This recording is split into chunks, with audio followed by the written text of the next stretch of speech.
El Instituto Andaluz de Administración Pública presenta En las distancias cortas. Un rincón en el que nos acercamos a la administración y a las personas que hacen posible el servicio público en conversaciones sencillas con sus protagonistas. Aprendiendo de las personas y sus trayectorias para la mejora continua.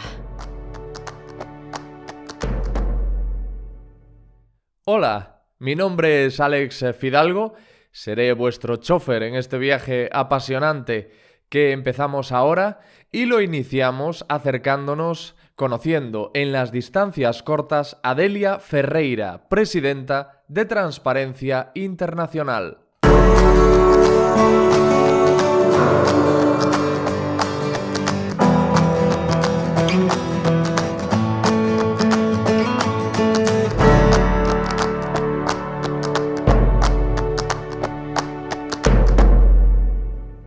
Hola.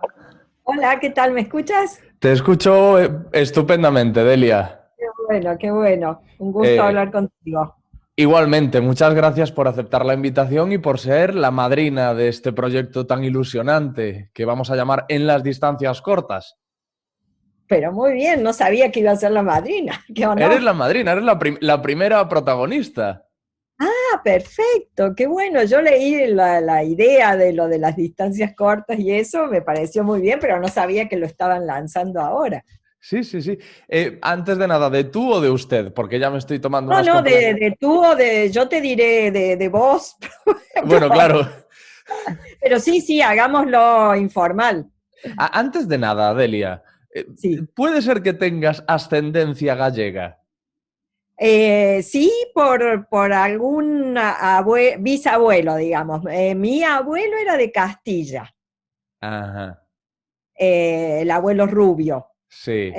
Y los Ferreira, 2 o 3 generaciones antes de mi abuelo, venían de la zona, pero no sabemos bien si venían de Portugal y llegaron por los Ah, Ferreira a Brasil o si venían de Galicia, eso no lo sabemos, pero mi gran conexión con España es mi abuelo, o sea, yo soy segunda generación en la línea de mi madre. Mi abuelo era de Almarza, en de Castilla. Almansa. Almarza. Es Almarza, vale, vale. 5 casas en Castilla. Y Bueno, sigue estando, una el pueblo aldeíta. sigue estando. Sí, y así que esa es mi conexión familiar. Y después yo estudié en Madrid, así que, viste, Lo cuando sé. uno hace su estudio en una ciudad queda muy vinculado. Luego te preguntaré, porque además estuviste en Madrid en un momento muy especial. Estamos hablando de 1983. Luego te preguntaré. Pero para empezar. Estuve, digamos, me fui en el 83, pero llegué en el 81. Así que fue Bueno, o sea, claro, lo viviste todo. Vale. fue la crisis del desempleo, ¿cómo le llaman? Ustedes no le llaman desempleo, del paro, Del paro. Ujú. el Sí, paro en el 92 y todo eso, sí. pero Pero fue maravilloso. antes de hablar de esa parte de tu vida, quería preguntarte, ahora en estos tiempos modernos, y más con la pandemia de por medio, están en boga las aplicaciones para conocer gente. Yo me imagino que ahí en Argentina también estas aplicaciones de teléfono pues, para socializar, en estos momentos en los que tenemos la movilidad pues, muy limitada. Sí. Y cuando empiezas a conocer a alguien, una de las preguntas principales es ¿a qué te dedicas? ¿Y Sí. cómo contestarías tú en una situación así? Es decir, ¿a qué ¿A se qué me dedica Delia dedico? Ferreiro? A trabajar incansablemente por una mejor democracia para todos. Libertad, esencialmente libertad, si Ujú. tuviera que elegir una cosa. Formalmente te diría, trabajo como la presidenta de la mayor organización anticorrupción en el mundo y he dedicado, digamos, toda mi vida a esto, o sea que con distintos sombreros siempre, porque creo que esa es una de las ventajas que yo tengo sobre otra gente probablemente, es que no es, he hecho academia y universidad, investigación y publicaciones, pero he trabajado en el Congreso de la República durante 15 años, he trabajado en el Ministerio del Interior, he trabajado en la Gobernación de Córdoba, he trabajado en las ONGs, he trabajado con los organismos internacionales como consultora independiente, digamos, y me parece que esa experiencia enriquece cada cosa que tengo que hacer o decidir o cuando tengo que hablar. A mí me parece que eso enriquece. Y una cosa, vos sabés que este año así, hablamos así informalmente, Sí, ¿no? por favor, yo no sé de hacerlo de otra forma. Dale, buenísimo. Este año yo quedé varada en Berlín, ahora pude volver en diciembre, ya volví a casa, pero estuve todo el año en Berlín en un pequeño estudio que me alquilé por mi cuenta porque no podía cargar a la organización con bancarse la directora Ya. que no había podido volver por la pandemia. Así que me alquilé un pequeñísimo apart hotel, un estudio, y me pasé todo el tiempo allí conectada, o sea, sentada en la misma silla, que era incómoda, durante un año. Pero claro, Durante mucho un tiempo año. para... Madre Y mía. sí, porque yo había ido en enero para hacer Davos y Bélgica, que tenía en Bruselas otras cosas. Volví por una semana a Buenos Aires y, o sea que estuve enero prácticamente todo 3 semanas, volví una a Buenos Aires, segunda semana de febrero ya estaba ahí, tenía que volver a fin de marzo a Argentina. Vuelos cancelados y bueno, después hasta el 30 de septiembre habían extendido la posibilidad de quedarse y después venía la asamblea del movimiento, que era a principios de noviembre, y era la primera vez que iba a ser completamente virtual. Nosotros tenemos 112 países representados, más miembros individuales en otros países, o sea que era un súper evento virtual que era imposible que yo manejara sola con mi laptop y la conexión de internet de Argentina. Así que ahí decidí quedarme para estar con el equipo en la secretaría en ese evento, y después volvió la cuarentena más estricta, así que bueno, ya hisopado mediante pude llegar a Argentina. Y bueno, fue un año donde hubo mucho trabajo. Te diría que yo he trabajado como chair, como presidenta de Transparency más que en años anteriores, y trabajaba Ya. bastante. Por esto de que vos podés estar en Nueva York, en Andalucía contigo, después estoy en Buenos Aires y dentro de 2 horas estoy en México o en Asia Pacífico, donde sea, al clic de la máquina. Sí. Entonces hay mucha más actividad que cuando tenía que subirme a un avión, viajar y demás. Pero volviendo a ese tiempo de mucho trabajo, pero también tiempo para reflexionar, me puse a reflexionar cómo había sido mi carrera. Yo tengo 64 años y publiqué mi primer libro antes de recibirme de abogada, digamos. Escribí mi primer libro antes de recibirme de abogada. ¿En el Eh, 84 o no? en el 84 se publicó la tesis, que Ah, es sí. el principio de buena fe. En el 82, creo, se publicó mi primer libro, que fue sobre el derecho a la intimidad. Y ese lo había escrito siendo todavía estudiante para un concurso del Colegio de Abogados. Y después se publicó, yo me recibí en el 79 de abogada, y el concurso se resolvió un poco después y después lo publicamos yo ya estaba en España estudiando, así que 81, 82 salió el libro. Eh, y fíjate vos que durante todo ese largo periodo, todos los temas que yo he trabajado por trabajo profesional o por propia iniciativa, todos están conectados y todos son actuales.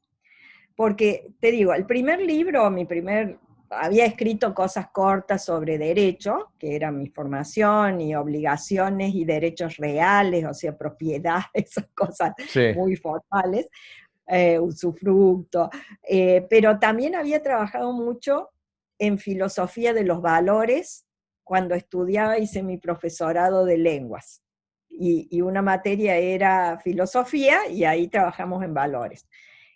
Y yo trabajé sobre intimidad, que es un tema de mucha actualidad, y ahora Muchísima. ya no es la intimidad de alguien que te capta el teléfono, te toma una foto en la calle. Ahora hago intimidad y artificial intelligence, o Ya, algoritmos o big claro. data.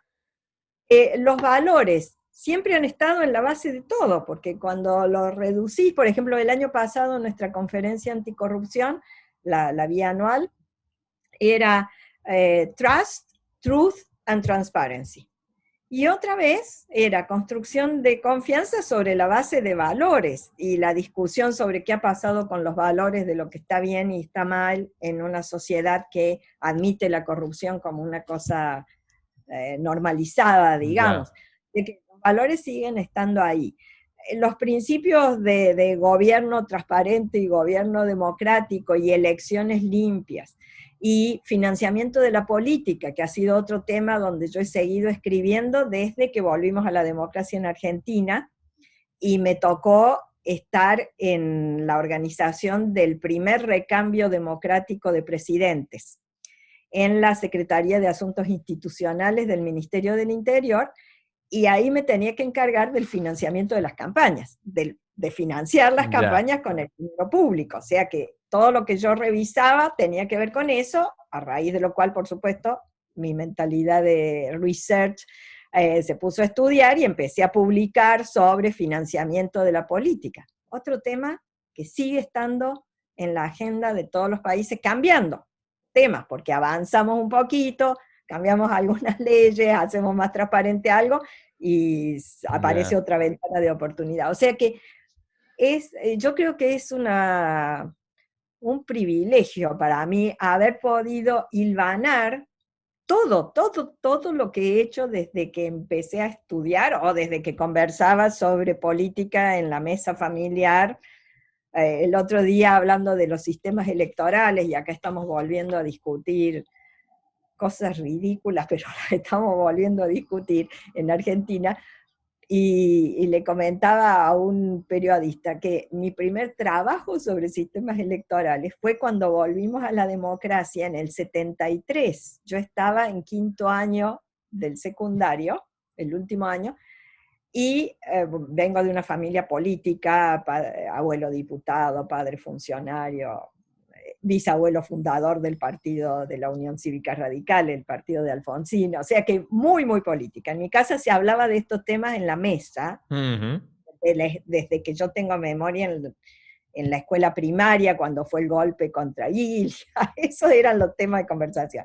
Y en aquel año del 73 volvíamos a la democracia y yo organicé una serie de clases explicando todos los sistemas electorales para mis compañeros de curso en la clase de instrucción cívica, que era una materia que teníamos, y organizamos una elección simulada, porque en mi casa, por mi abuelo, había hasta las urnas reales que se usaban para depositar los votos en los años 40.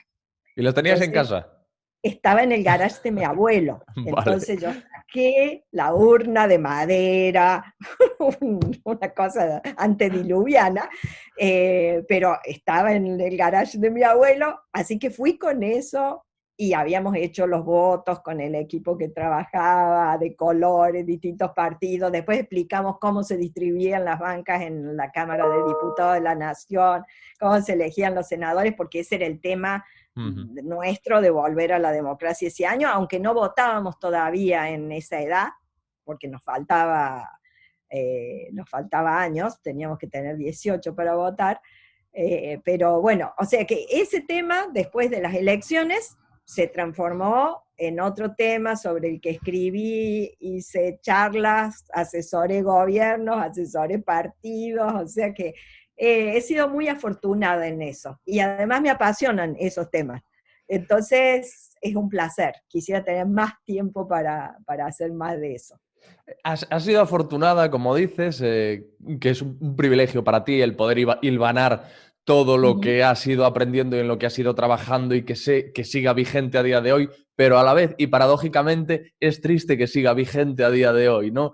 Porque da la sensación de que esos mismos problemas que te preocupaban y contra los que luchabas allá por los 80, casi hay que luchar con la misma o más agresividad o con más esfuerzo a día de hoy. Sí, porque además esos problemas, digamos, siempre yo soy una persona positiva, o sea que puedo ver el avance, creo que hemos avanzado en muchas cosas, pero a la vez que nosotros, yo hago siempre un símil en esto de la lucha anticorrupción o por la calidad de las democracias, no es una maratón, mucha gente dice esto es una maratón, No es una maratón, es un juego de ajedrez. Porque en la maratón todos van corriendo por el mismo lado, los que están en las veredas, en las aceras, no tiran piedras contra los que van corriendo, ni ponen palos en la rueda. Están ahí, miran, aplauden, ayudan, te dan agua.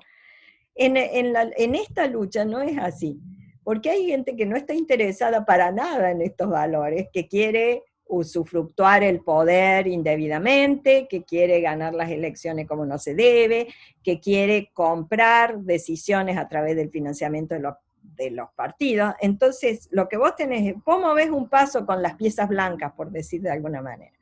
Pero en el tablero hay otra gente interesada en otros, o con otros intereses, digamos, para no hablar de contravalores, con otros intereses que tratan de pararte. Entonces, este es un juego estratégico de largo plazo, donde vos avanzás y lo que tenés que tratar es de consolidar la posición que has logrado. Y luego tratar de dar otro pasito y evitar que te enrosquen de nuevo la alfombra y te dejen atrapado. Un poco ajedrez. Es un juego de ajedrez, no es una maratón, es un juego de ajedrez. Y en eso lo que uno va viendo es, se avanza mucho, si uno compara con cuando yo empecé hace 30 y pico de años atrás, pero también el problema es que los problemas se sofistican, se hacen más sofisticados. También evolucionan. Se globalizan. Hay nuevos actores. Por ejemplo, para ponértelo en tema de financiamiento de la política, que es un tema eterno en todos los países, desarrollados, subdesarrollados, ricos, pobres, África, Suiza. Cuando yo empecé a trabajar en esto, en los años 84, cuando volvimos a la democracia en Argentina, nadie se interesaba por saber quién financiaba la política. Era obvio que alguien pagaba las campañas y le pagaba al candidato los actos, pero ese no era un tema de la agenda pública global. Hoy sí lo es. Poner el tema en la agenda fue un éxito. Avanzamos en necesidad de transparencia. Entonces, primero pedíamos informes, no nos daban nada relevante. Después inventamos mecanismos con las ONGs, como pedirles a los candidatos en campaña que se comprometieran a decirnos quién los habían financiado. Cuando llegaba el momento de dar esa información, decía, no, pero la ley de este país me autoriza a que no revele el nombre de los donantes. Muy bien. Hicimos campaña, cambiamos la ley y ahora los donantes no son secretos. Pero en esa época, 80s, 90s, el crimen organizado no financiaba todavía campañas. Hoy el crimen organizado financia campañas. Entonces tenés un nuevo actor que requiere que todas las herramientas que habíamos inventado para tener más información o hacer más limpio la elección y el financiamiento, ahora ya no te sirven. Van quedando obsoletas. Exacto, vos tenés que ser creativo e innovar y pensar, manteniendo los valores, es decir, elecciones transparentes y limpias, hacer algo para este actor nuevo que te está infiltrando la política y te captura el Estado.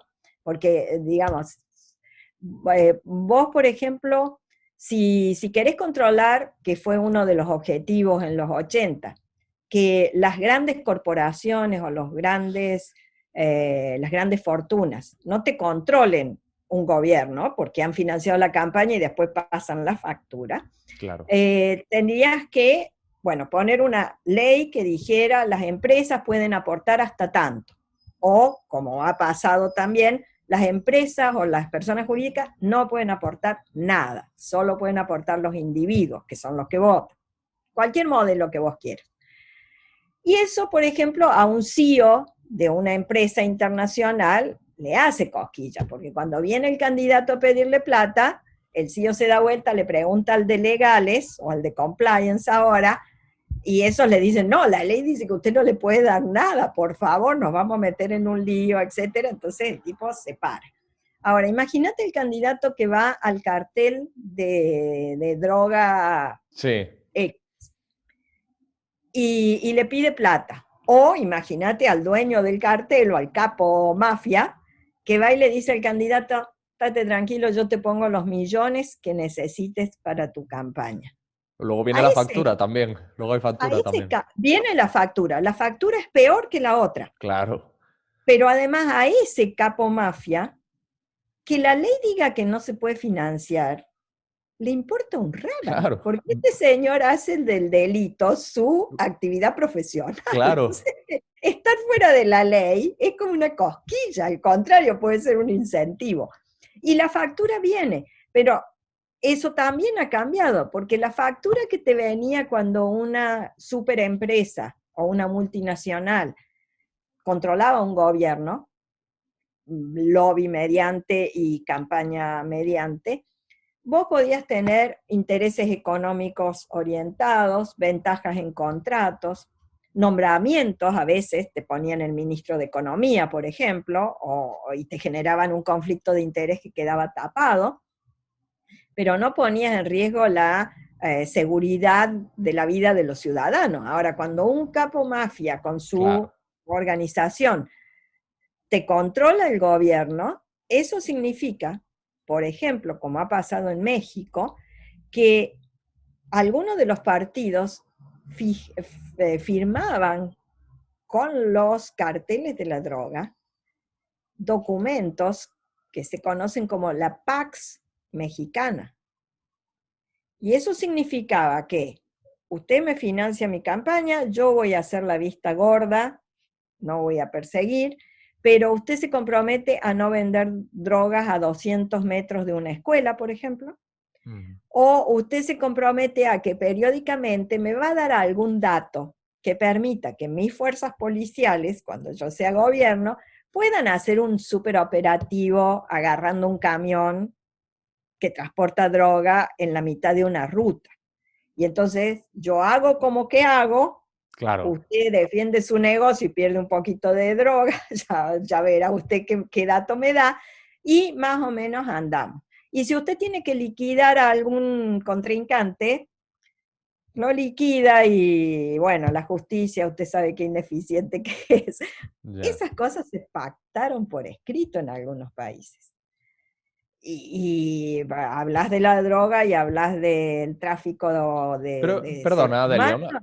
una duda mía personal. ¿Qué validez tiene algo ilegal por escrito? No, no tiene validez legal. Lo que significa es que tan normalizado está Ya. que hay candidatos o partidos ¿Qué hacen que tenían papeleo? un manual de cómo Ya. hacer las cosas y era un te doy y me das, Sí, un sí, quid sí, pro sí. quo. ¿Por qué? Porque eso se había normalizado y eso no existía antes. Ahora, si vos tenés ese problema en el financiamiento de la política, tenés que pensar nuevas cosas, nuevas herramientas de cómo investigar esos casos, cómo cruzar información, etc. Así que eso es lo que hace que todos estos temas permanezcan y a veces retrocedamos. Mira, acabo de terminar de mandar un mail, por eso me demoré en la conexión a Honduras, a nuestro capítulo en Honduras, y que me pedían que participara justo en un evento que están organizando sobre las campañas y la futura elección. Y el mail empezaba, querida Delia, estamos muy preocupados porque las próximas elecciones en Honduras van a ser más complicadas que las anteriores. Y mi respuesta fue, sí, qué horror, porque Latinoamérica había logrado cierto nivel respetable de democracia electoral. Ya. No democracia en todos los sentidos, pero sí democracia electoral. O sea, sabía finalmente cómo organizar elecciones mayormente transparentes, competitivas, bien contados los votos, etc. Pero estamos retrocediendo a una velocidad espantosa. Estamos discutiendo otra vez cosas que ya habíamos dado por sentadas, que no las habíamos consolidado suficientemente, digamos, o que las tendremos que seguir insistiendo una y otra vez periódicamente para que no nos salgamos de madre. O sea que esa también es una ventaja para mí, porque ningún tema ha quedado terminado.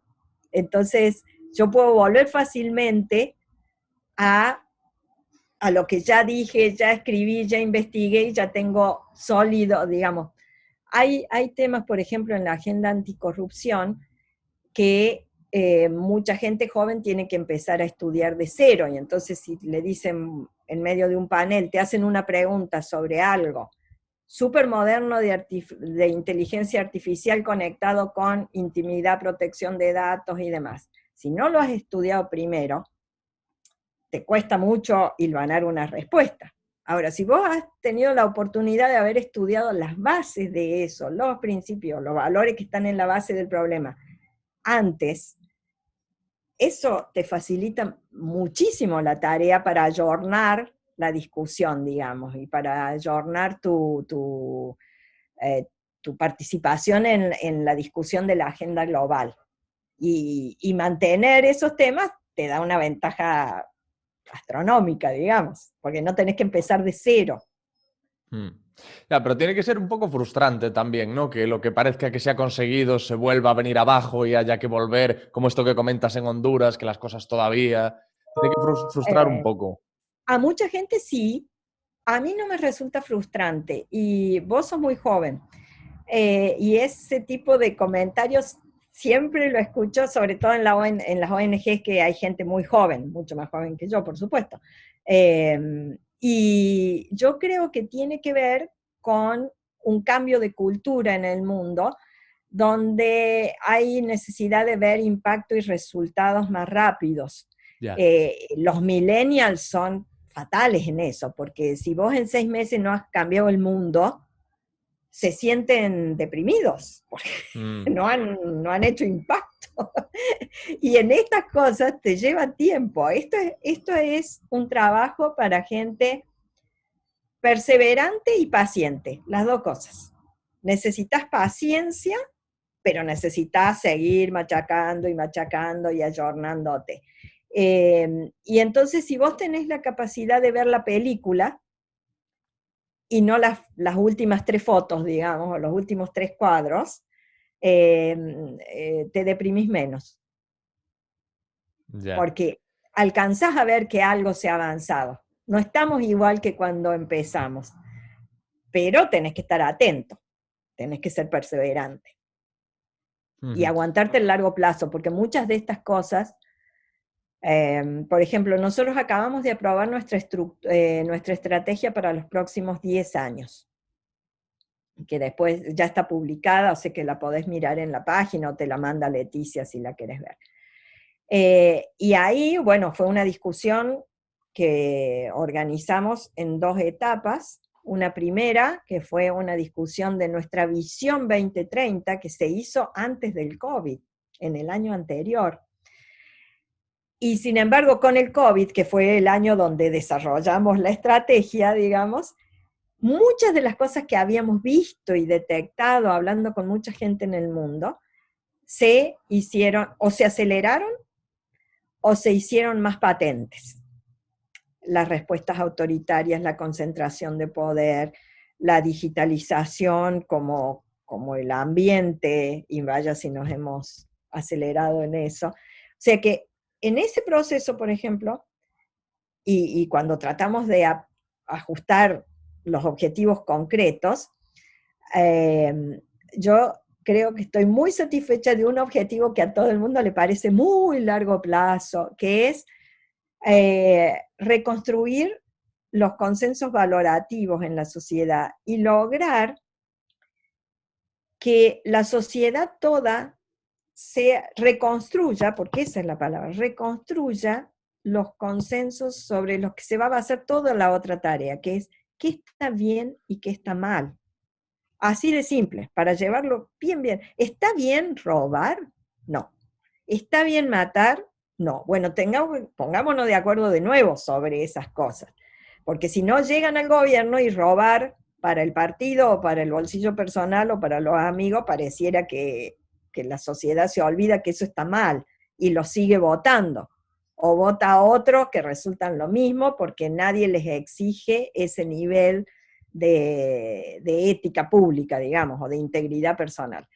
Y pusimos ese objetivo que tiene que ver con nuevas generaciones, con, como yo lo veo, enseñar en las escuelas y discutir esto desde el jardín de infantes. Y si me apurás, desde la casa, antes de llegar al jardín de infantes. Y obviamente lograr eso, lograr realmente así como se ha logrado el cambio de mentalidad en materia de protección del ambiente Sí. y el clima, lograr eso en materia de los valores de la transparencia, la integridad en todos los campos de nuestra vida, va a ser un cambio cultural relevante. Y creo que ahí, por ejemplo, las organizaciones ambientalistas nos llevan una ventaja notable. Por eso estoy contenta de que el objetivo esté ahí, aunque sea a largo plazo, porque hay que empezar a trabajar ahora para cambiar eso culturalmente. Lleva tiempo. Nosotros tenemos, en Movimiento Anticorrupción, tiene 27, 30 años. Uh-huh. A nivel mundial. Transparencia tiene 28, pero en Argentina Poder Ciudadano, que era la organización que ahora es el capítulo, había empezado 5 años antes, con la vuelta a la democracia. Las organizaciones ambientalistas son más jóvenes que nosotros. Empezaron hace 20, 25 años, ponele. Un poquito después que nosotros. Pero desde el comienzo hicieron dos cosas en simultáneo y paralelo que han dado por resultado que hoy, 25 años después, los padres de ahora eduquen a sus hijos y acepten como que hay que proteger el ambiente, hay que separar la basura, no hay que desperdiciar el agua, no tires las baterías por ahí, no contamines, cuidado con los animales, etcétera, la fauna, la flora y los arbolitos y el verde. Eso está incorporado en las generaciones actuales de los padres de nuestras generaciones más jóvenes.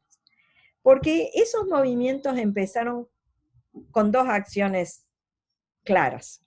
Se encadenaban a los barcos petroleros que contaminaban los mares, como piratas, ¿te acordás? Sí. Que abordaban esos cargueros y qué sé yo, terminaban todos presos. Un activismo efectista, ¿no? Un activismo que llamaba mucho la atención, claro. Exactamente, muy bien. Pero a la vez trabajaron con los niños de entonces, que hoy son tu generación y los padres jóvenes, en el osito panda. Qué lindo, el osito panda es divino, todo el mundo lo quiere. Pobrecito está en extinción, hay que cuidar el osito panda. Ustedes, en la época en que yo estudiaba, llegaron los osos pandas al zoológico de Madrid, y fue una revolución. Y había que ponerle el nombre al osito, y qué importante el pobre osito que los están exterminando, y después seguimos con los pobres elefantes, y la ballenita que se comía las bolsas plásticas en el mar, pobre ballena, y los pájaros que se tiraban a los reservorios de petróleo creyendo que era agua porque veían el espejo y quedaban empetrolados, y después había que ir con los grupos a limpiarles el petróleo. Muy bien. Esa campaña de el osito panda, la ballenita, el pobre pajarito empetrolado, eso estuvo orientado a educar. Y estuvo orientado con un lenguaje que, si vos revisás las campañas te vas a dar cuenta, llegaba a los más chicos. Y en aquella época, yo recuerdo que eran los niños los que en algunas familias le decían al padre o a la madre, no tires eso ahí, referido a las baterías, por ejemplo, porque contaminaban, o no desperdicies el agua, o cosas así, porque alguien se lo había enseñado que tenía que cuidar el agua, no sabía la política o la geopolítica internacional de la protección y París y todo lo demás. De eso el chico no sabía nada, pero le había entrado gotita a gotita la idea de que había que proteger al animalito, había que proteger el agua, el ambiente, etcétera, etcétera. Nosotros, el movimiento anticorrupción en general, nos centramos más en lo institucional, en lo sistémico, porque sabíamos que los sistemas determinaban la forma en que se actúa y estábamos tratando de poner reglas para prevenir y para sancionar y demás.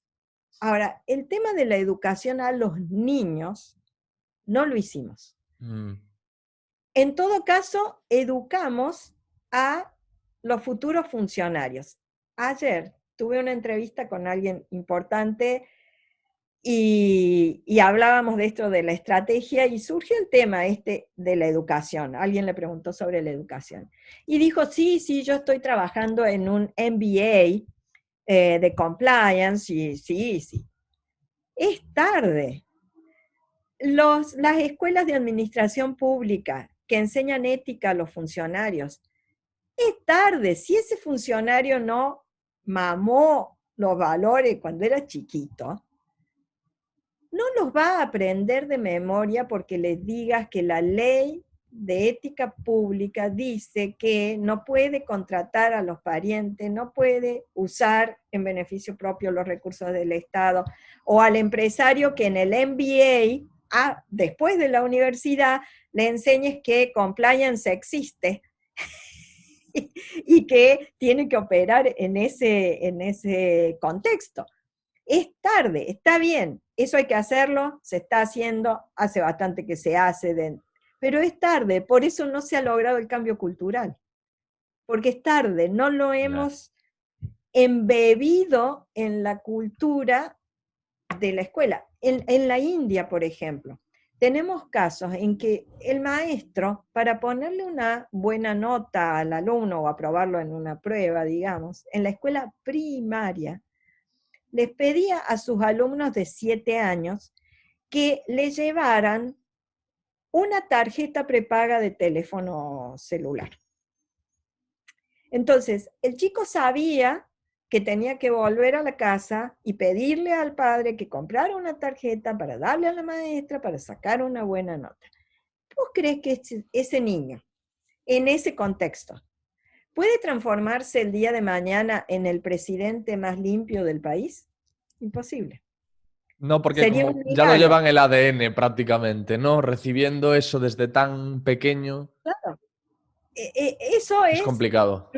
es lo normal. Bueno, para cambiar lo normal a una cosa donde la palabra valga, donde decir la verdad sea lo que haya que hacer, donde ser honesto sea la regla, eso lo tenés que inculcar desde muy temprano. Y no solo en palabras, lecciones o dibujitos y pruebas, sino con el ejemplo. O sea que tenés que tener montado un sistema donde vos educás a los jóvenes, a los niños en eso, y tenés que asumir un compromiso de mostrar ejemplo, de ser modelo. Lo mismo pasa con la participación de las mujeres en la vida política. Si vos no tenés modelos, a nadie se le ocurre que vos podés desempeñar un rol importante en el futuro porque nunca viste nadie como vos represente en esa posición. Claro. Entonces, es un tema muy complejo que requiere mucha paciencia, mucha paciencia. Y es importante que finalmente lo hayamos nosotros en nuestra estrategia puesto, porque yo creo que eso puede hacer un cambio. ¿Y hay un plan ya para llegar a los más jóvenes? ¿Se está trabajando en eso? Mira, hay gente que trabaja, no que trabaja en nuestro grupo. En nuestro grupo, en materia de esos cambios culturales, se ha llegado a los jóvenes, las escuelas de verano de jóvenes profesionales, digamos, o de la juventud, que se han extendido en varios capítulos y hacen entrenamiento anticorrupción y demás. Con los niños más chicos no estamos trabajando nosotros. Hay gente con la que yo me he ido conectando individualmente, que trabajan en lo que yo creo que tiene que ser una vía de entrada, y estoy tratando de hacerlo en Transparency International, que es trabajar con cuentos infantiles y dibujitos animados para chicos. Porque así como vos podés transmitirles muchas cosas en otro sentido, también podemos empezar a transmitirles integridad. Y algunos dicen, bueno, No, pero ¿cómo le vas a enseñar a un chico integridad? ¿Cómo le enseñas a un chico conflicto de interés, por ejemplo? Y es absolutamente fácil. Te pongo un ejemplo. Vos tenés una clase donde, y en muchos países del mundo pasa, la maestra es a su vez la madre de uno de los alumnos. Eso pasa en muchos, a lo mejor Sí, no sí, pasa claro. en España porque tienen un gran equipo docente y podés poner al alumno en otra escuela, pero en muchos países pasa. La No, madre, sí, sí, yo estudiaba con en una un año, niña que era hija de una profesora, muy no bien. pasa nada. Supongamos que esta profesora tiene que dar un premio al mejor alumno y se lo da a su hija, que puede ser la mejor alumna. Vos le preguntás al resto de los compañeros, ¿te parece bien que sea la mamá de María la que decida el premio? ¿O te parece que la mamá de María no es suficientemente independiente? ¿O puede decir, yo quiero a mi hija y me encantaría que María se lleve el premio, aunque no sea la mejor alumna? Y ponete del lado de María. María a lo mejor es la mejor alumna. Pero si el premio se lo da a su mamá, todos los demás van a pensar que se lo dio porque es la hija de, y no Sí. porque es la que es la mejor alumna. Y eso lo van a pensar los compañeros y no la van a tratar igual y ni la van a tratar igual de bien, y probablemente en términos académicos deslegitimen el resultado de ese concurso. En la práctica de la vida va a ser, no van a estar conforme con ese resultado, lo van a criticar, lo van a resentir, van a crear conflicto. Muy bien. Eso es un conflicto de interés. Liso y llano. ¿Se lo podés explicar? Sí, se lo podés explicar. El padre, para ponerlo en los varones, el padre que es el árbitro de un improvisado partido de fútbol y toma alguna decisión como árbitro del partido, Un fuera de juego que favorece a su marca hijo. un penal o un Sí. foul a favor del hijo, o mira para otro lado cuando el hijo le da una patada o viene con Sí, la sí, sí. pierna arriba a agredir a otro compañerito. Bueno, eso es un conflicto de interés y están en la sociedad en todos lados y se pueden entender perfectamente si vos se lo sabes explicar. Yo creo que los cuentos pueden ser una forma. Los dibujos animados pueden ser una forma. Otro aspecto de cultura que yo creo que hay que revisar es el tema de las propagandas, de la propaganda de productos, digamos, en el mundo entero. Sí.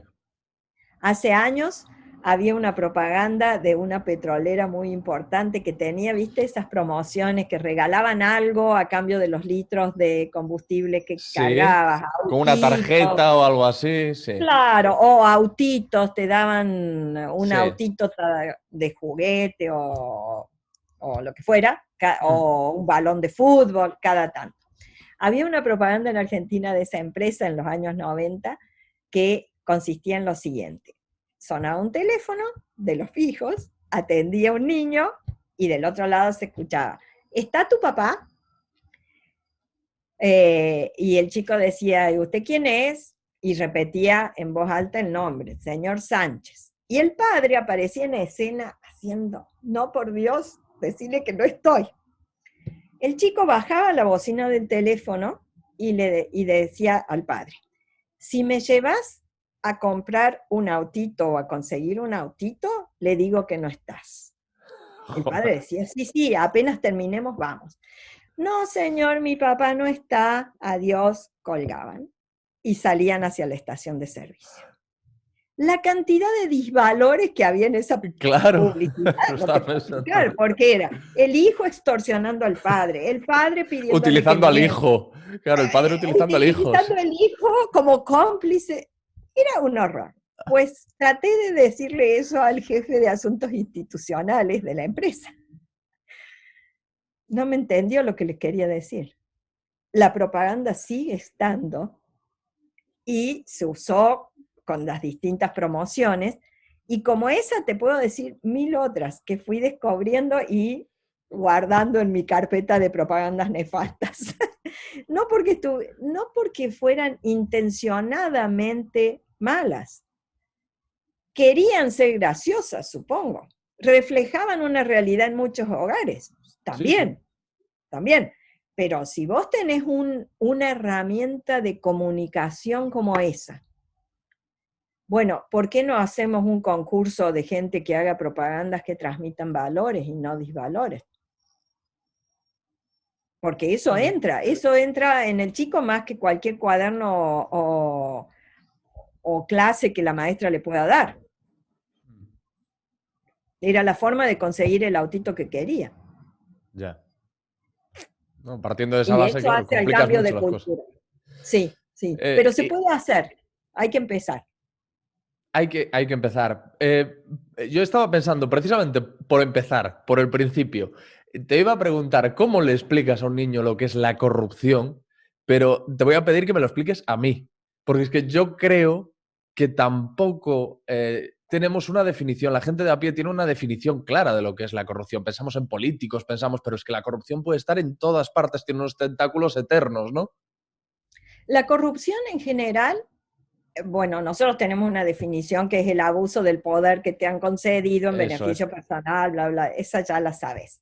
Yo creo que el problema que tenemos es que no hemos logrado hacer el contacto entre esa corrupción y el ciudadano común y corriente de a pie, porque la víctima de la corrupción siempre es el ciudadano común y corriente. Entonces vos hablas de corrupción y mucha gente te dice, bueno, pero esos son los grandes empresarios y Eso los es. políticos. Claro, pero cuando esos grandes empresarios y esos políticos o los capos mafias se ponen de acuerdo, el que se queda sin hospital sos vos, el que se queda sin trabajo sos vos, al que se le cae encima el puente que estuvo mal construido sos vos, tus hijos, tus padres, somos nosotros. Sí, sí, sí. El día que nosotros logremos que la gente se dé cuenta que es su dinero, su trabajo, su vida la que está en juego, vamos a poder sumarlos en la lucha contra la corrupción. Y eso se ha visto, por ejemplo, con el COVID. ¿Por qué? Porque cuando empezó el COVID, en el mes de marzo, llegando, digamos, para nuestro mundo occidental, nosotros empezamos con nuestros capítulos en las distintas regiones a decir, atención, los riesgos de corrupción son estos, estos y estos. Porque siempre que ha habido una emergencia y que hay una emergencia, los riesgos de corrupción aumentan. Mm. Y como el COVID está relacionado con la vida de la gente empezó a prestar atención en cuáles eran los sobreprecios cuando se compraban máscaras, los famosos tests, los respiradores, los elementos para el personal de salud. Los EPIs, sí.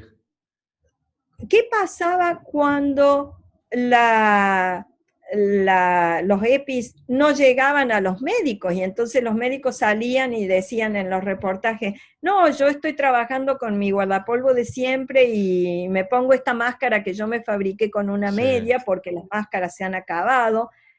Claro, pero los que se estaban muriendo en las unidades de terapia intensiva no eran ni los grandes empresarios ni los políticos, por regla general, ni los que habían participado en esos contratos, sino la gente. La gente de a pie, sí, sí. La gente de a pie. Y eso ha pasado muchas veces. Lo que pasa que había pasado en países concretos, en un caso concreto, que genera un escándalo que muestra que la corrupción mata. En Argentina tuvimos 2 o 3 episodios con un incendio en un boliche, en una, no sé cómo le llaman ustedes ahora, pero sí, en un lugar bailable, digamos, donde hay música y eso a Sí, la un noche. pub o una discoteca, sí. Eso. Sí. Bueno, y se incendió por una tontería de una bengala tirada adentro, pero obviamente alguien había pagado para que los inspectores dijeran que el lugar estaba habilitado y tenía los antifuegos correspondientes. Murieron 200 jóvenes adentro calcinados. las puertas de emergencia estaban cerradas con candado del lado de afuera. Bueno, ¿para qué? Para que nadie se colara y entrara por otro. Todo tenía una explicación, pero los que se murieron, se murieron. Y se murieron porque un inspector cobró para decir que algo estaba habilitado cuando no debía estar habilitado. Lo mismo nos pasó con el tren de Once, cuyos frenos no frenaron al llegar al tope de la última estación. Entonces se subió a los andenes, el tren quedó hecho una lata de sardinas, sí, y murieron 150 personas. Y otros 200 quedaron para toda la vida afectados. Entonces, la gente lo ve en un país, se acuerda por un tiempo, pero después, bueno, la gente no puede estar luchando contra la corrupción todos los días, porque tiene que trabajar en otra cosa, y tiene otros intereses, y tiene que olvidarse de las desgracias. Pero realmente la gente, el ciudadano de a pie es la víctima. Por eso es que necesitamos controlar la corrupción de los grandes fondos públicos que salen de nuestros bolsillos. Esa es otra cosa que hay que explicarle. El dinero que se fue en comprar tratamientos para el COVID que no eran los adecuados, o máscaras que no protegían, o test que no testeaban, o cosas por el estilo. Sí. Es el dinero que vos pagás con tus impuestos y el dinero que no está donde tiene que estar.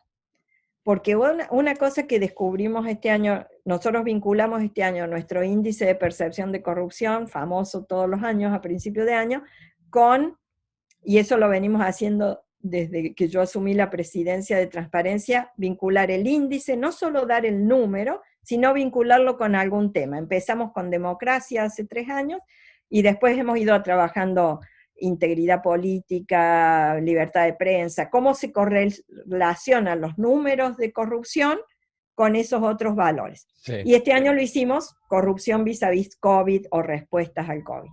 Y hay una clara correlación entre los países que son percibidos como más corruptos y aquellos que en peor condiciones tuvieron para dar respuesta desde el sistema de salud a la emergencia. Ya. Porque no tenían los hospitales en regla, porque los insumos no estaban ahí. En otros estaban los insumos o estaban los hospitales, pero no había profesionales. Bueno, todas esas irregularidades.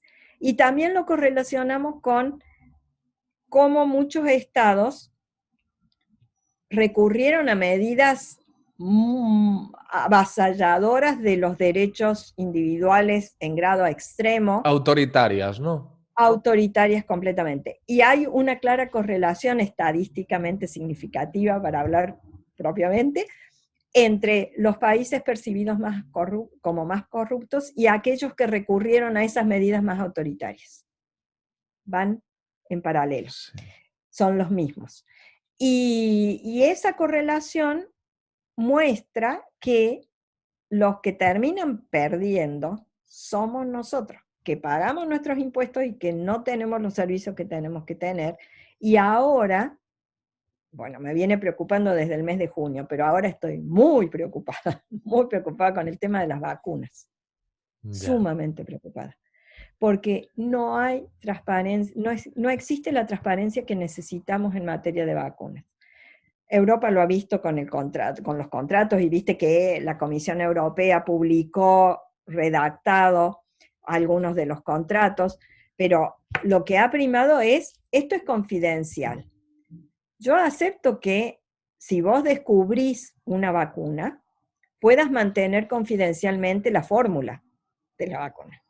Ahora, que un país use recursos públicos para comprar un producto que me va a poner en el brazo, no justifica confidencialidad en ningún otro aspecto. Y necesito también transparencia en saber cómo se va a distribuir, quién tiene derecho a acceder, en qué orden. Y ustedes han echado a un general del ejército, o ha tenido que renunciar. Y acá tenemos diputados y presidentes en Perú, y ayer hablaba con gente de Pakistán y me decían, acá es lo mismo. Entonces, una vez que llegaron las vacunas, ahora tenemos 2 fenómenos. Corrupción, porque algunos se valen de su posición pública, a la que han llegado como servidores públicos, cosa que se olvidan habitualmente. bien porque los elegimos o bien porque los nombró el que los tenía que nombrar, pero son servidores nuestros. Ajá. Eso se lo olvidan y usan esa posición para acceder a un bien escaso en un orden que no es el que les corresponde. Para vacunarse antes, vaya. Así de Es simple. lo que está Para pasando, sí, sí. vacunarse ellos, Sus sus mujeres, familiares, el sus hijos, amigote. Sí, sí, sí. los choferes. Bueno, Es increíble. entonces ese es un caso de corrupción, abuso de la función pública en beneficio personal. Ujú. Y eso lo entiende cualquiera, que ve y se indigna que tiene una madre de 80 años que no accede a la vacuna, mientras el intendente de 38 o el alcalde de 38 de una ciudad se la puso porque, claro, la vacuna le llegó al alcaide, entonces él reservó Sí. 5 frasquitos para él. Eso es corrupción y está tipificado como corrupción en muchísimos países, pero la gente no piensa a lo mejor que eso es corrupción. Se avivó, diríamos en Argentina, es una avivada. No, no es una avivada, es un delito contra vos, yo, todos. Pero además tenés otro problema, que es que en algunos lugares se está cobrando una coima para acceder a la vacuna. Entonces, si vos me das unos pesos, yo, director del hospital que tiene las vacunas, y te vacuno. Y vos por abajo de la mesa me das unos pesos. Y eso es corrupción.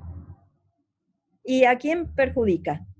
A los que están haciendo la cola afuera. Es tan sencillo como saltarse la cola para entrar a un partido de fútbol o al banco o hacer la cola para obtener un bien escaso. Hay 10 naranjas a repartir, hagan la cola, se forman 50 y algunos se empieza a colar porque quieren naranja. No, las naranjas son para los 10 primeros. Mira, cuando esto empezó, cuando ya se dijo que las vacunas empezaban a ser aprobadas, yo todavía estaba en Berlín, y le preguntaron a Merkel en un reportaje cuándo se iba a poner la vacuna. Y contestó simplemente, cuando me toque el turno. Cuando me toque el turno. Yo lo posteé en Twitter inmediatamente sin decir simplemente Merkel, cuando me toque el turno. En nuestros países o en muchos otros países del mundo, ¿qué han hecho? Se la han puesto, no han dicho nada, la ha descubierto algún periodista de investigación o la ha denunciado. En muchos países lo que ha pasado es que el propio personal de salud, que normalmente está en los primeros rankings de prioridad para acceder a la vacuna, son los que han vacunado, siendo los enfermeros, a estos personajes, y después no han podido ser vacunados porque no alcanzaban las vacunas. Entonces han empezado a decir, no, yo sigo sin estar vacunado y estoy todos los días en el hospital que está lleno de enfermos de coronavirus, y el gobernador o el intendente o el ministro están ahí en su despacho pasándola bien, o creyendo que están inmunizados. Tampoco sabemos mucho de cuánto nos va a durar, pero eso es corrupción. Eso es corrupción y lo entiende todo el mundo. Lo que no podemos hacer es olvidarnos de eso, porque en muchas sociedades el problema es que por cansancio, por indiferencia, existe una tolerancia a la corrupción. Entonces, yo creo que es porque es más fácil vivir tolerándolo, ¿no? Sí, sí. Creo que es por eso. Creo que en realidad es una dejadez muy humana, muy Sí, de es lo que hay, supervivencia. digamos. Yo no lo voy a cambiar, pero si todos decimos yo no lo voy a cambiar, no lo vamos a Claro. cambiar. Ahora, si cada uno hace su pequeño esfuerzo simplemente de estar consciente de que eso está mal, o sea, no pedimos que se embanderen ni que salga a la calle ni nada. Ahora, cuando vean la noticia de que el supergeneral se vacunó porque es el supergeneral aunque no le correspondía, necesitamos que piense qué mal está eso. Qué mal está eso. Porque si sigue pensando roban pero hacen, que es muchas veces la mentalidad, o roban pero rebalsa, como dicen los O mexicanos. si me tienen que robar, prefiero que me robe este, que eso lo he escuchado yo mucho. Y digo, Dios mío, qué Claro, triste pensar así. claro, pero si seguimos así, le estamos generando el caldo de cultivo. Por eso que creo que la educación puede ayudar para que, así como muchos individualmente o organizándonos, decimos, eso está mal, destaquémoslo, tratemos de convencer a la gente. Cuanto muchos estemos convencidos de lo mismo, vamos a poder mover la aguja en otro sentido. Y cuando movamos la aguja en otro sentido, los políticos van a ofrecer otra cosa, porque ellos quieren llegar al poder. Y los tenemos que votar nosotros. No llegan porque son marcianos ahí. Los votamos y los sentamos en esas sillas nosotros, los ciudadanos. Entonces, el día que nosotros digamos, sí, yo voy a votar, pero voy a votar otra cosa. Y vamos a votar masivamente por otra cosa. Te aseguro que los partidos políticos van a ofrecer otra cosa. Y van a limpiar su propia estantería. Pero a veces uno, y eso se escucha mucho, uno piensa, pero hay opción buena. Tenemos opción buena. Porque estamos acostumbrados a votar a los menos malos. Construyamos opciones buenas, exijamos, siempre hay alguna opción que es un poco mejor o que es menos malo, pero si yo entro en la dinámica del clientelismo, y bueno, sí, pero mira, este roba, debe robar, porque además también existe eso de todos son iguales. No todos son iguales, no todos los políticos son iguales, pero también existe la percepción esa, todos son la misma porquería, entonces me da lo mismo cualquiera porque todos son la misma porquería, y no es así, entonces claro, tengo que empezar a discriminar, pero si pienso así, y digo, bueno, pero sí, que es igual de porquería que el otro, es amigo, entonces a puedo llegar, y ¿te acordás? Me dio un puesto para el hijo. O me dio aquella vez que dieron subsidios para las empresitas, a mí no me tocaba, pero me la dio. Entonces, ¿a quién quiero tener ahí? Al que me beneficia. Soy parte del problema. Soy parte del problema si pienso así. Y paralelamente, es sorprendente y lamentable, pero paralelamente a esa tolerancia hacia los que están arriba hay como una intolerancia hacia los que están a tu nivel. Y digo esto porque te he escuchado hablar, y me parece especialmente preocupante, te he escuchado hablar mucho de la desconfianza interpersonal, que es incluso mayor la desconfianza interpersonal que la desconfianza hacia la clase política. Sí, sí, eso se refleja en todos los estudios de opinión, pero desde hace mucho. Vos venís viendo confianza en las instituciones. Empieza por la iglesia, ponerle en algunos países, la prensa, y viene bajando los gobiernos, los ministros, los parlamentarios, el Congreso o el Parlamento y los partidos políticos, siempre los últimos. Bueno, y ahí entonces la gente habla sobre las instituciones, la falta de confianza en las instituciones. Pero hay que seguir mirando, porque probablemente esa misma encuesta que estás leyendo, o si no, algún otro estudio, te dice que vivimos en sociedades donde no confiamos en nosotros, no confiamos en el otro, porque no sabemos, no nos hemos puesto de acuerdo, ni está escrito y aceptado, qué está bien y qué está mal. Entonces, cuando durante mucho tiempo no hacía falta, si dos personas se ponían de acuerdo en hacer algo juntas y yo te voy a vender esto a este precio, qué sé yo, se daban la mano. Parece muy viejo, a la gente hoy no lo entiende.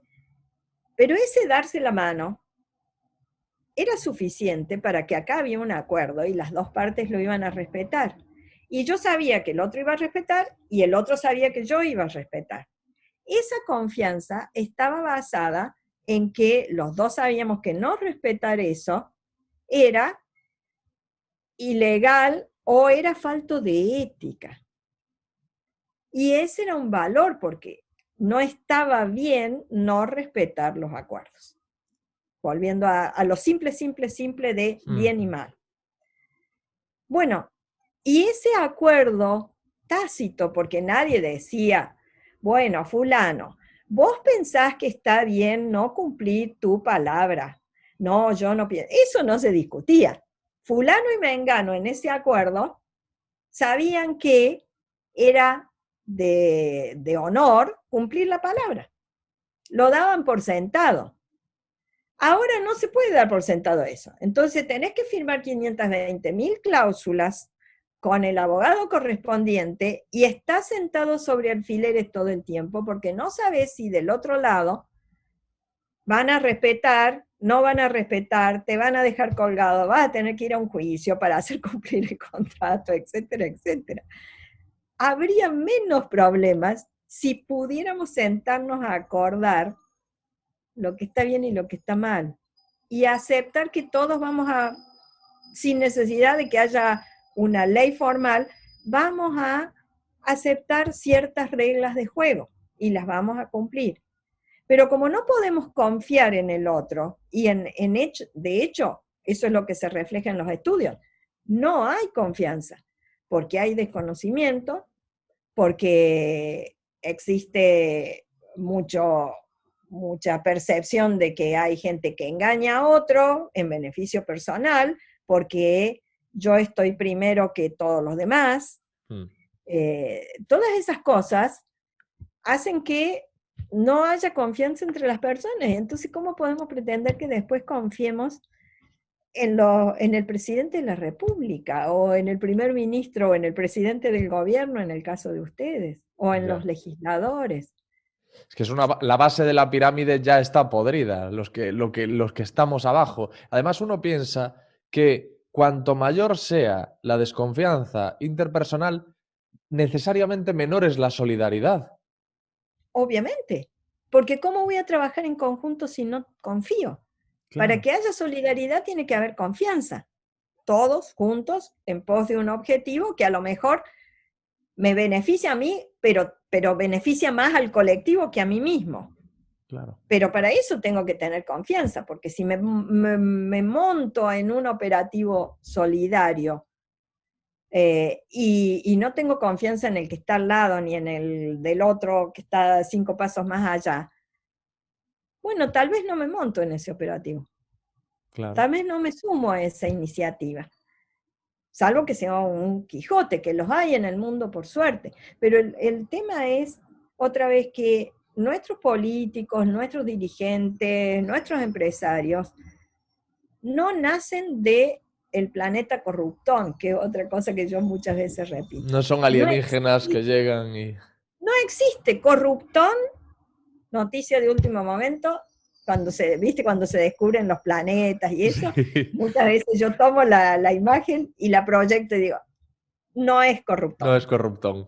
No es corruptón. No existe ese planeta donde hay un problema de gravedad, caen todos los corruptos porque viven en corruptón, acá la Tierra, porque el planeta se disolvió o no los podía sostener ahí, y se dedican todos a la política o a los negociados. No, los políticos somos nosotros. Los hermanos, los parientes, los primos, uno mismo, los compañeros de estudio, los alumnos que hemos tenido. Somos nosotros. Entonces, si vos estás en una sociedad donde no confiamos en el de al lado, donde nuestro principal objetivo es uno mismo, no el conjunto, y creemos que nos podemos salvar solos, ¿cómo pretendes que ese tipo o esa mujer, cuando llegue a la posición directiva, va a actuar distinto? Si lo hemos educado en esta sociedad, si ha visto estos modelos, si ha aceptado estas reglas y ha normalizado que esta es la forma de actuar, o como dicen los chicos más jóvenes, es lo que hay. Bueno, yo no creo que, soy consciente de que es lo que hay, pero creo que hay que cambiarlo. Claro. Y para eso necesitamos convencer a mucha gente que quiera cambiarlo. Es lo que habrá si no hacemos nada. Es lo que podemos decir. Es que venimos repitiendo eso hace 30 años. Claro, claro. Tomemos conciencia que somos responsables también del cambio. Delia, tengo que preguntarte, en el índice de percepción de corrupción, ¿cómo está España? Ahora te digo exacto, para no equivocarme la cifra. Vos sabés que cuando venía para conectarme dije, voy a tener a mano la cifra porque me la va a preguntar, y me olvidé de bajar el cuaderno. Pero te digo, el promedio en Europa está bien alto, y ahora te busco España, si es que la tengo acá. Ajá. ¿Hay algún país libre de corrupción, Delia? No, libre absolutamente no. Ahora te lo busco en internet si querés, y si no te lo paso después. Debe andar alrededor de 44, porque no la tengo anotada España en particular acá No, en mi pero cuaderno. bueno, pues Después te lo dímelo busco. en general, o sea, sin el... A ver, Como si un, mientras hablamos, te como lo un busco. profesor cuando el padre le pregunta por su hijo, pues mira, tiene que mejorar o... Tiene que mejorar, eso Claro, no, seguro, hombre, pero eso te voy a seguro. dar la cifra, te voy a dar la cifra exacta porque para eso tenemos nuestra web y te lo voy a decir ya mismo. España tiene 62 puntos y está ubicada en el ranking 32 de los 180 países. 62 puntos está un poquito por debajo de lo que es el promedio para Europa Occidental, que es 66. La Sí. escala va de, acá vuelvo a verte bien, la escala va de 100 países Sí. percibidos como muy transparentes en su sector público, a 0 país percibido como muy corrupto Ya. en su sector público. 62 es una buena nota, si uno lo compara con los otros países de la región o de la Ya. comunidad, la Unión Europea, está un poquito por debajo del promedio. De todas maneras, Europa es la zona que mejor rankea como región en nuestro índice de percepción de corrupción. ¿Quién Las corona, otras regiones. quién corona el índice El y índice lo quién lo corona, cierra? mira, lo coronan Dinamarca y Nueva Zelanda, que tienen 88 puntos sobre 100 posibles. Esos son los más altos. ¿Quién lo cierra? Somalia y Sudán del Sur, que tienen 12. Y ahí después, bueno, se va acomodando el resto de los países. El promedio mundial es 43 sobre 100 posibles. Eso indica que no estamos tan bien, porque fíjate que te he dicho que el promedio de Europa es 66. Así que Europa está muy por arriba del promedio global. 2/3 de los países que nosotros evaluamos, 180 países y territorios anualmente. Y 2/3 de esos países están por debajo de 50, que es la mitad de la escala. Eso significa que hay un problema persistente de corrupción en muchos países. Vos me preguntabas si hay un país absolutamente limpio o transparente, el 100, no, el 100 no existe. Claro. Te he dicho, los mejores son 88. Hay veces que han llegado a 90, 92, a veces más alto. La corrupción es un problema que puede aparecer en cualquier país del mundo. Y de hecho aparece. Y hemos tenido escándalos con el Danske Bank en Dinamarca, hace muy poquito, y en otros países que están bien rankeados. La diferencia entre los que están en el tope de nuestro índice y los que están mal posicionados es cómo reaccionan esos países frente a los casos de corrupción. Cómo reaccionan institucionalmente y cómo reaccionan socialmente. Hay un caso muy interesante, vos seguro que has visto Borgen, la miniserie de... No, lo tengo pendiente. Borgen. Borgen te va a interesar, es una muy buena Sí. miniserie. Pero Borgen empieza relatando algo que en realidad sucedió parecido en Noruega, no en donde está puesta la serie, digamos, que creo que era Suecia o Dinamarca. En Noruega hubo un caso que se conoce como el Toblerone Gate, Ajá. del Toblerone del chocolate. Sí. ¿Lo conoces al caso? No, conozco el Toblerone. Bueno, ahora te voy a contar el caso y no te lo olvidas más, porque Vale. fue como todos estos casos o escándalos llevan el gate, después de Watergate todos son gates. Ahora, esto es el Toblerone Gate. Una ministra, que era la viceprimer ministro, una mujer joven, 30 y pico de años, una carrera política espectacular, sale de trabajar en el auto oficial para en una estación de servicio a cargar nafta, a cargar combustible, y compra en el negocito de la estación de servicio un paquete de pañales y un Toblerone. Paga todo, el combustible, el paquete de pañales y el Toblerone con No me la suena. tarjeta de crédito oficial. Sí, sí, sí. A la mañana siguiente va a devolver el importe del Toblerone y los pañales, que te podés imaginar que no movían el amperímetro del Ya. presupuesto público. Va y paga porque esas eran cosas personales. Fin de la carrera. Fin de la carrera política. Tuvo Sí, que sí, sí. renunciar. Y no solo tuvo que renunciar, sino que demoró 20 años, volvió a la actividad política hace muy poco tiempo.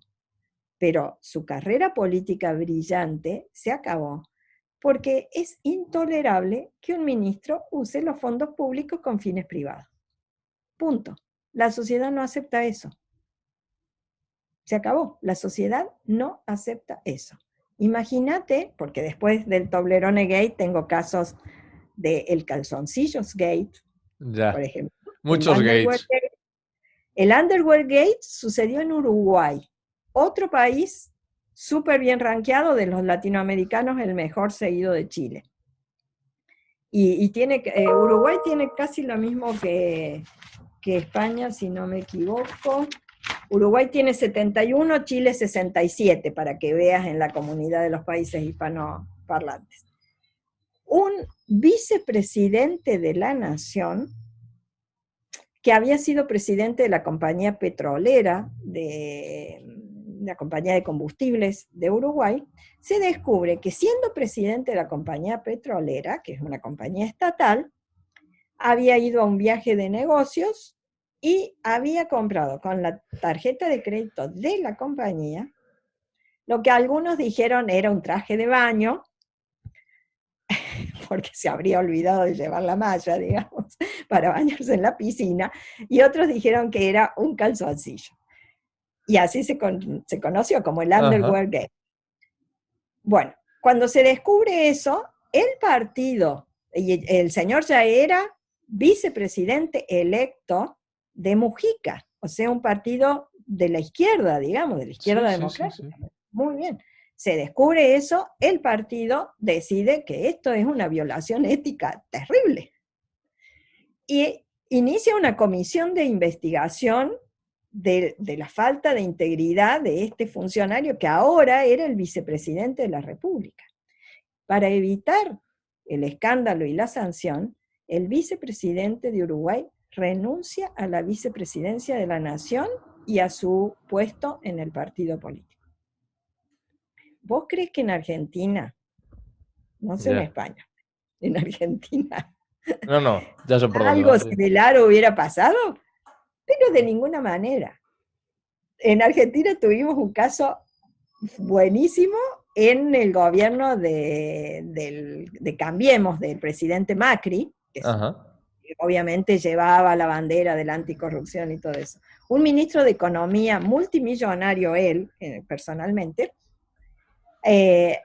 dio la orden de que en el ministerio, para él, tenía que haber siempre una marca de alfajores de arroz. Choco Arroz, porque esos eran los que a él le gustaban para comer con el café. Pero en vez de sacar de su bolsillo plata para comprar el Choco Arroz, dio la orden de que compraran Choco Arroz, porque eso era lo que a él le gustaba comer. Por supuesto que alguien filtró que había una orden de Choco Arroz para comprar con dinero público y salió en los medios. Cuando yo empecé a decir esto es intolerable, no por el monto de los alfajores, que es la golosina, ¿viste? Esa de sí. Al medio, que es típica de Argentina. Pero estos eran de arroz porque eran diet. Ajá, vale. Eran pues dos galletas se estaba cuidando. De arroz vale, diet unida con un dulce de leche diet envuelta en chocolate, para hacerlo simple. Que con el diet, con los productos diet también hay un problema de transparencia, pero bueno, eso no... También las etiquetas. Eso no es ahora el tema, pero claro, sí. pero volviendo al alfajor gate, cuando yo empecé a decir esto es inaceptable, La respuesta, pero de mucha gente, del gobierno y de la sociedad en Twitter, los que me contestaban, era: Delia, no vamos a hacer lío por un alfajor. De hecho, el ministro siguió ahí hasta que renunció por inútil, pero no por el hecho del alfajor. Y la sociedad no le dio ninguna importancia, porque era un alfajor. El otro era un chocolate y terminó con la carrera de un viceministro. Entonces, corrupción puede aparecer en Dinamarca, en Argentina, en Uruguay. La diferencia es cómo vamos a reaccionar cuando aparece el pequeño caso de corrupción y ni qué decir cuando aparece la gran corrupción. Claro. Y sobre todo porque, claro, es que la premisa esa de, a ver, es que es un alfajor, a ver, es que son unos pañales. La premisa esa es peligrosa, porque entonces, si no eres más radical, dices, ¿hasta dónde le podemos permitir? Entonces, vale, ¿Cuál es el punto? claro, ¿Cuál es el límite? pañales y unos alfajores sí, y una PlayStation 5 pues lo vamos a dejar también. Claro, ¿dónde Claro, paramos? y el teléfono iPhone, porque vas y Claro. te lo podés comprar cuando vos como ministro en el país has dicho que no se pueden importar esos teléfonos, pero vas en visita oficial y te compras un iPhone con tu dinero, aunque sea con tu dinero, estás usufructuando tu posición y el viaje que te pagás con el dinero oficial, en misión oficial, para ir a hacer cola en Nueva York a la Quinta Avenida, o a donde, a Park Avenue, Sí. donde estuviera la tienda, ahora me olvidé dónde está la tienda grande de Mac, para comprarte tu último iPhone, que prohibís que se compre en el país. Entonces, todas esas actitudes de abuso de la función pública son casos de corrupción. Pueden ser menos significativos que robarse 2 billones de dólares de un contrato petrolero y llevarlo a Londres, a la City, y esconderlo ahí y comprarte una mansión en Oxford Street o donde quieras. Puede ser más pequeño, pero es corrupción igual aunque sea chiquita. ¿Y dónde ponemos el límite? Porque dentro de los valores que tenemos que reconstruir está esta noción del servicio público. Son servidores públicos. Están para servirnos a nosotros. Y así como nosotros, si tenemos una empresa o tenemos un negocio en el cual le damos al cajero la posibilidad de cobrar lo que vendemos y demás, controlamos al cajero, no porque el cajero sea malo, sino porque es nuestra función controlar. Bueno, cuando le damos a alguien el presupuesto del país, que se forma con lo que nosotros pagamos, aunque seas pobre porque pagás el impuesto al valor agregado, en el último sachet de leche que compras, aunque sea un monto mínimo respecto al IVA que paga el gran empresario, estás pagando impuestos. Y ese dinero está para servirte. El que lo administra tiene que ser controlado porque es un servidor público. ¿Vos creés que en muchos de nuestros países los empleados públicos tienen la noción de servidor público? No. Tengo mi duda. Y en definitiva, lo que estás diciendo tú, en materia de corrupción es todo o nada, es blanco o negro, no hay grises, no hay, bueno, esto, no. O sea, Es que los matices pueden servir para la sanción que vos vas a aplicar. claro. Al de los alfajores, vos le podés decir, bueno, número 1, devuelva todo el dinero que gastó el Estado en sus alfajores. Le voy a poner una multa adicional. Y a lo mejor decido que tiene que dar clase pública de integridad o tomar un curso de integridad, ponele para exagerar. Pero usted puede seguir siendo ministro. Pero tiene que hacer un acto de contrición, ir al público y decir, me equivoqué, no lo voy a repetir, etc. ¿Por qué? Porque eran los alfajores y era un monto pequeño. Al que se curró el contrato con la compañía petrolera, a ese lo meto preso y lo incapacito para ser funcionario público por el resto de la vida y le recupero todos los activos que compró con lo que ganó con la corrupción, entonces le confisco las casas, los autos, los yates, los aviones privados. Por el volumen del delito, digamos, por la magnitud del delito. Pero no reconozco que está bien en chiquito y solo mal cuando es grande. Claro. Porque hay algo de la esencia que está mal en los dos, que es aprovecharse de la función pública en beneficio personal. Bueno, Delia, podría estar hablando contigo mucho tiempo más, pero tampoco no creo que tú dispongas de él y yo no me atrevo a robártelo. Nos hemos entretenido. Sí, hombre, yo que te iba a preguntar por la movida madrileña, pero es que eso lo vamos a dejar para otro momento. Solo quiero preguntarte una cosa más, y es que yo imagino que la corrupción tiene tantos años como la civilización, o sea, Sí. prácticamente desde que el mundo es mundo y desde que los seres humanos empiezan a relacionarse, habrá corrupción. ¿Podemos soñar con un mundo libre de corrupción realmente? ¿Es una meta? Bueno, como todas las metas de Benedetti, el poeta uruguayo, te diría, ¿para qué sirve el horizonte? El horizonte sirve para que sigamos caminando. Muy bueno. No vamos a llegar al horizonte, porque el horizonte vos te acercás y se va, pero nos sirve para seguir caminando porque podemos llegar ahí. Y mi respuesta es, eliminar la corrupción no la vamos a eliminar, pero sí la podemos disminuir notablemente y podemos generar una reacción efectiva frente a los casos de corrupción en vez de normalizarla. Lo que deberíamos eliminar es la normalización de la corrupción, es decir, la tolerancia. Las cosas se hacen así porque en este país se hacen así. No, cambiemos eso. Y siempre habrá alguien que comete un ilícito. Para eso están los códigos penales.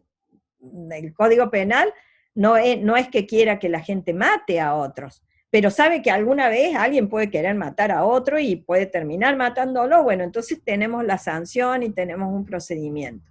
Y esa respuesta frente a los casos que pueden aparecer es lo que debemos tratar de mejorar una vez que aceptemos que esa no es la forma en que debemos comportarnos. Y ahí tenemos que ser eficientes en hacer una sanción que sea efectiva, que se aplique en un tiempo razonable, no juicios de corrupción que duran 40 años o 30 años, que cuando terminás condenando a la persona involucrada, ya nadie se acuerda de qué se trataba el caso. Y esa persona es anciana ya y...